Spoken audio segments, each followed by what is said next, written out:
So unfortunately, some of our patients have suffered a stroke with things such as a hemiplegic side, left side neglect.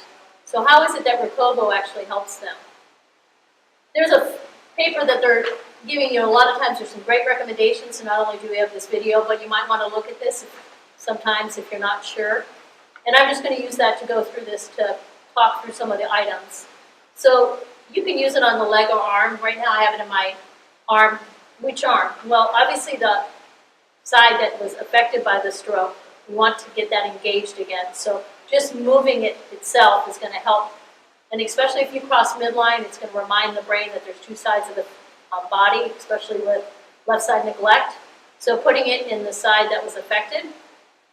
You can do this sitting or standing. Obviously it depends on the stability of your patient if they can tolerate standing, but there's a lot of things we can do with that patient. Early onset with just sitting. That reaching across midline is really important, right? We have to make sure that the brain is reminding itself that there's two sides that have to talk. A lot of times if you need to do those activities and the other hand is helping at least to start to get some motion and get some mobility in that arm, that's sometimes the starting point that we have to have. There's a couple options on the program. You can have mirror option and not mirror option. What I see with patients with stroke is if you take that mirror option off, it allows you to do some of those things.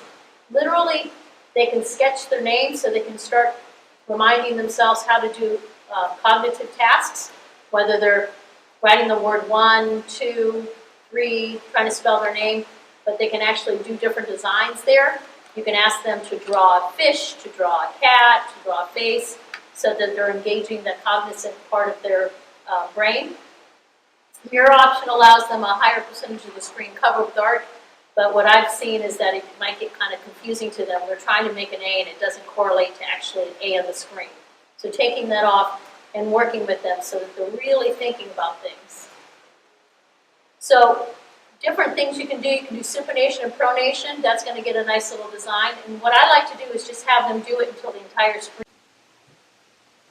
So how about another one of our tools that we use to demonstrate that we're making a difference for these patients? Because that's what the insurances want to know, right? So single leg stance, how long can that client stand on one foot? As we know, if it's less than 5 seconds, they're more at risk for falls.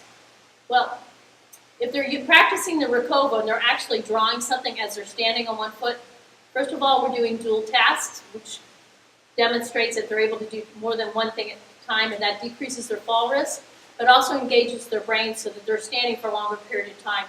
And as they're using the Recovo, they're actually concentrating on that versus how long they're standing. So we're actually getting a longer single leg stance. Measuring them before, doing the Recovo, and then measuring them after.